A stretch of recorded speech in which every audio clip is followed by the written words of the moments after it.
This goes back 3 years when my mom and her girlfriend got engaged. My mom put in so much time and energy into organizing this wedding and was so excited. She sent out invites to all our family members for months in advance, and almost everyone confirmed they would be going. Barely a week before the wedding, she received several messages from aunts and uncles who said they won't be going because they had other commitments, despite confirming they'd be there months prior. One of my aunts, my grandma's sister, confronted my mom and said many weren't going because they still didn't agree with the fact that she was marrying a woman, including herself, because it went against her Christian views. Meanwhile, my hardcore Christian grandma was more than happy to walk my mom down the aisle. This upset my mom, but she tried not to let it ruin her wedding. I, however, was furious. Only my grandma, my mom's sister, a few cousins, and another aunt attended the wedding, while my stepmom's entire family came. What really pissed me off was that 2 weeks later, my cousin who lives in a totally different state celebrated her sweet 16, and everyone who made excuses about not going to my mom's wedding made the journey all the way over there and posted pictures all over Facebook. It really broke my mom's heart and just felt like salt in the wound. I swore then that when I got married, everyone who did not show up to my mom's wedding would not be invited to mine. Fast forward to now, me and my girlfriend of 2 years got married first week of March, and I kept my word. The only ones we invited to our wedding was the family that did go to my mom's, and one other aunt who did have a good reason for not being there at the time because she was recovering from surgery. I wanted to clarify that I am in fact a guy. We even invited my stepmom's family too. Obviously my other family members found out and expressed their hurt over not being invited. I called them all out and said if they had a problem with my mom for being who she is, then they had a problem with me, and I wouldn't let toxic people be a part of a special day for me and my wife.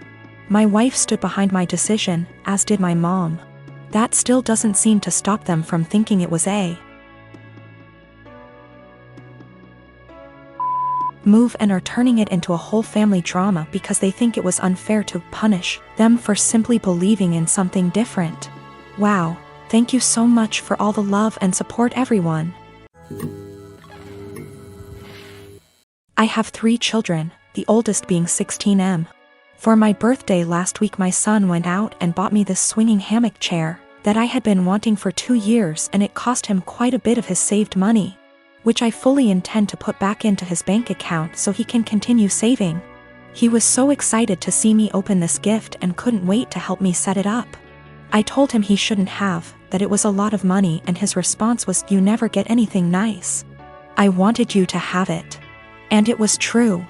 I usually don't get anything for my birthday or Christmases outside of Tupperware or soaps. So it might sound stupid, but I have cherished this swing ever since he got it for me. Especially where I finally have something nice that's mine. My sister-in-law comes over once a week to see all of us, and she immediately headed straight for my swing, which my son hooked up on our deck. I told her to please not sit on it, and she said, "Is there a weight limit?" So I told her yes, 250 pounds, and I even showed her the box to confirm. She was not upset about this.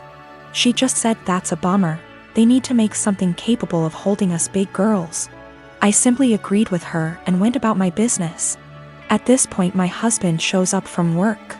When I went inside to grab us some drinks, her and my husband are talking on the porch, and not even 5 minutes later I hear a loud crash. I go out, and sure enough, she had sat in my swing, and the crochet netting around the hook snapped on one side, causing her to fall right on her ass.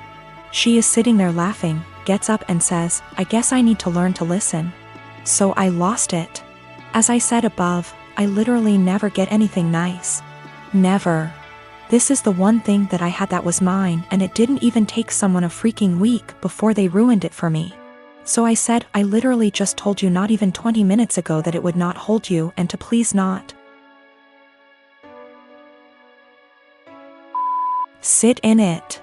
She makes some comment about, "Usually the weight limit is a lie." I thought it would hold. So I said, "The weight limit probably would have held if you were only 50 pounds heavier than it, not 150. She is 420-ish lbs because she is one of those girls who eat food on camera for money, and she absolutely loves her weight. But regardless, instead of apologizing or offering to compensate me for my destroyed item, she has resorted to saying I'm a shitbag for making her feel like her weight is a problem and my husband is on her side. I have a daughter, Sadie, with my ex-husband John. We got divorced 5 years ago and I have primary custody while he sees her 2 weekends a month. Last year, he got married to Amanda, who has sole custody of her kids from a previous marriage. Amanda is a SOM, not for any health reasons or so on, she just doesn't want to work, while John works at a 9 to 5. He makes good money to support them, but not enough to live in luxury. I have a much higher paying job. Since it's just me and Sadie, I make sure she has the best possible life. She goes to a private school, set her up a college fund, and she has much better things than most kids: phone, clothes, etc. I still manage to raise her to be humble and not take things for granted, and she's one of the hardest working people I know. Always making sure to get good grades and keep her room tidy. Well, the last few times she came back after a weekend at John's, I noticed that the clothes she was bringing back in her duffel are A, not her size, and B, much cheaper and poorer quality than what I usually buy for her. I asked her why that is and she told me that while she's at her dad's, Amanda takes away her nice clothes and gives them to her kids while Sadie gets the clothes they buy from Target. I asked her if she wanted them back, but she said she didn't mind sharing since all her favorite clothes were kept here. The problem came when I went to pick her up last weekend.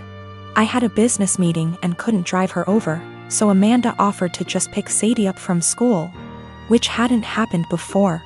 When I got there on Sunday, John and Amanda asked me to sit down with them, and when Sadie came to hug me, Amanda sent her to her room quite harshly, saying her punishment wasn't over yet. I was confused because Sadie very rarely misbehaves. They sat me down in the kitchen and said that it was unfair for Sadie to be going to a private school while her kids go to a public one. So they decided that Sadie would be pulled out of private school and put in the same school as the girls. They also said I should keep up Sadie's punishment because when they told her, she blew up at them, told them it wasn't fair, and yelled that Amanda and her kids weren't even her real family, that all they did was steal. I told them in no uncertain terms to off. I would not be pulling my child out of a school she likes, away from her friends, because they can't afford it. I told them they could easily make as much money as me if Amanda started working in her field because she has the qualifications, and the job market is very good. I told them their money problems are not my issue, and if Sadie's items get stolen again or they try to pull her out of school, I'll be taking this to court. They've been blowing up my phone ever since, calling me a selfish. And after telling the story to a friend, he told me I was rubbing my success in their face.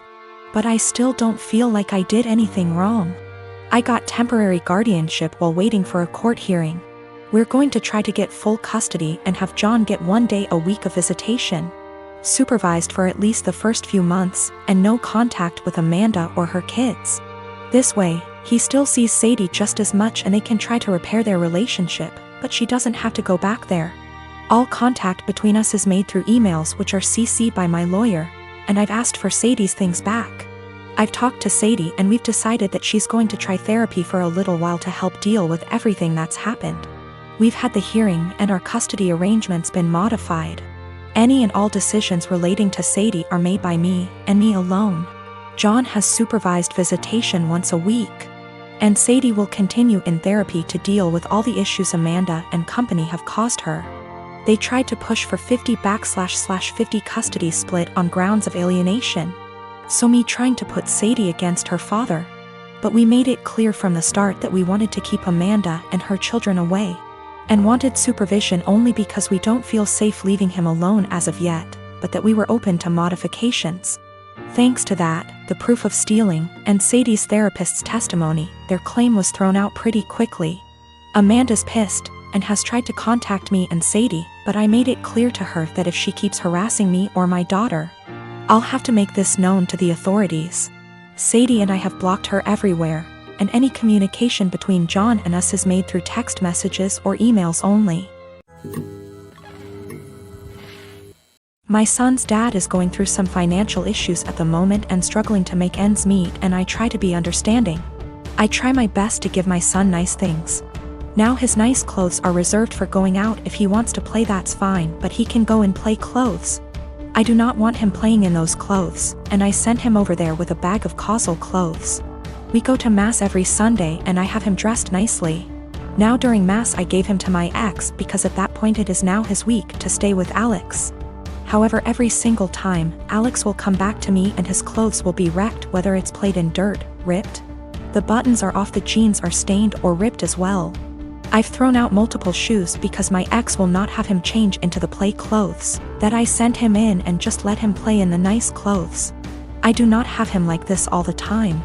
I don't have him dressed dressy or in his nice clothes all the time, just when we're going to something important. Most of the time he's in stuff that he can play in and comfortable clothes. It's not like I have him in that all the time to where I'm always stopping playtime to change. At this point I'm so over the nice clothes being ruined because he refuses to dress him and play clothes for whatever reason. So before mass ends I will have my son take off the nice clothes and dress in casual clothes. I've been doing this for about 2 months now and it has helped my bank account a lot to not have to spend a fortune whenever they get wrecked. I'll also point out that I tell him this multiple times, every single time he brings him back with nice clothes being ruined. I will send him a message reminding him to please put him in play clothes before he plays in the mud or the park, etc. However, lately my ex has been very upset that I'm not sending him in nice clothes. I told him that I used to, but he kept on ruining them for whatever reason and I don't want them ruined. He's saying that I'm flaunting in his face that he's broke right now and can't afford to buy him such nice clothes. That is not at all the case.